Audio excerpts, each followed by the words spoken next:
Hello, welcome to Talking Politics with Peter Beimers. I am Peter Beimers. If you like this sort of thing, like and subscribe, and click the bell for notifications, and feel free to share as well. Well, I'm at a different angle now. A viewer suggested that I need to be looking up at the camera. So I put a couple of books under my laptop to make the camera a little higher, so thanks for that suggestion to that viewer. But anyways, it's time to reflect back on what many consider a disastrous results of the election. Looking back at last week's outcome. Many are disappointed, some are surprised, and some are, of course, elated. So I thought I would look back at some of the pluses, minuses, winners, losers. So this might be a little longer than the regular videos I post, but just a kind of a recap, really. So now, one of the biggest things is that the NDP is no longer really an official party status. No big surprise, Jagmeet Singh lost his seat. I think that writing was on the wall years ago. There's only a handful of NDP members now in Parliament, which is fine by me. And Carney won a minority government. And there were some Green Party shenanigans. I'm actually going to address that in vote splitting in my next video, so look for that. Again, the Trump distraction was very real. Again, federally as well as provincially. Canada wanted somebody who was able to hit back.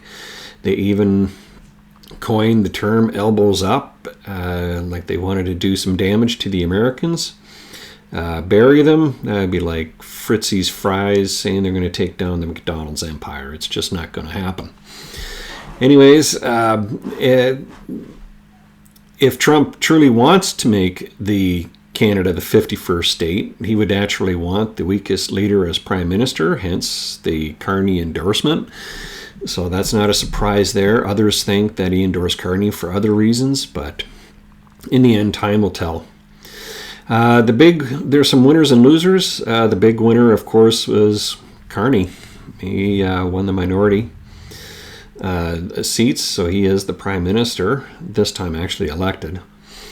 But he was able to convince Canada he was running against Trump. He was able to convince enough Canadians that a vote for anybody other than himself or the Liberal Party was a vote for Trump. And the CBC naturally played this up huge, and Carney promised to reward them by doubling their payout from $600 million to $1.3 billion. Again, my fear is that Carney, being a longtime board member of the WEF, wants to hand over Canada to the WEF as the great experiment for the Great Reset, letting them be their government, controlling our economics, the UN being our military, and the WHO our healthcare system, showing the rest of the world that this is where it's at.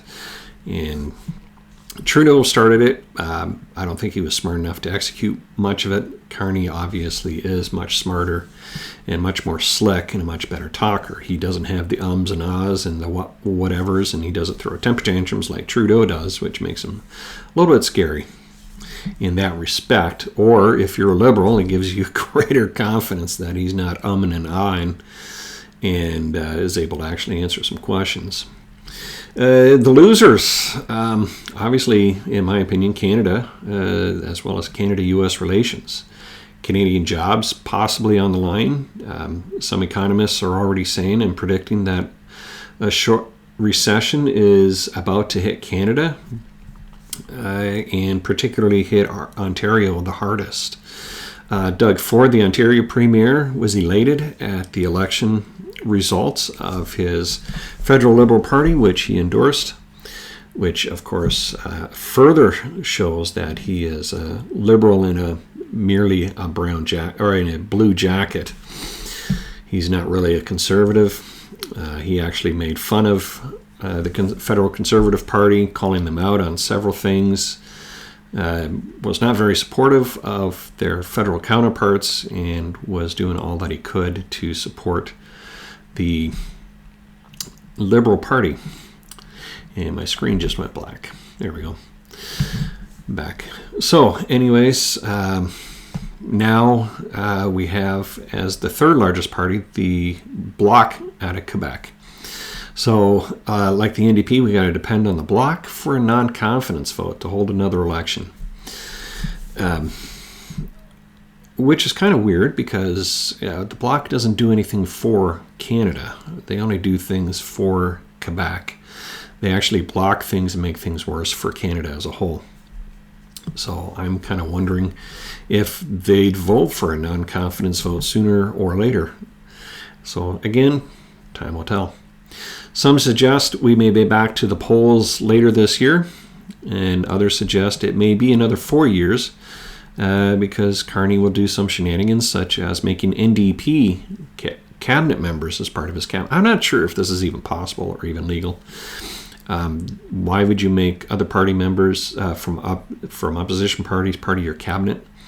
But if he does, it just further shows what I've been saying for a long time, long before I started doing these videos, was that there's really no significant difference between the Liberals and the NDP.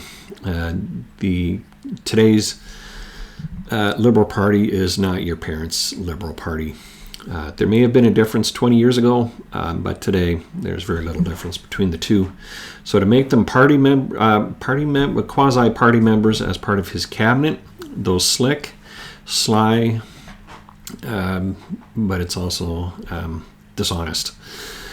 But I wouldn't put it past him.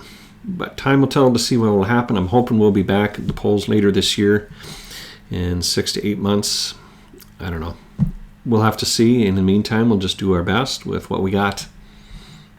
If you've made it this far, thanks for watching. Don't forget to like, subscribe, hit the bell for notifications when new videos are uploaded, and feel free to share as well.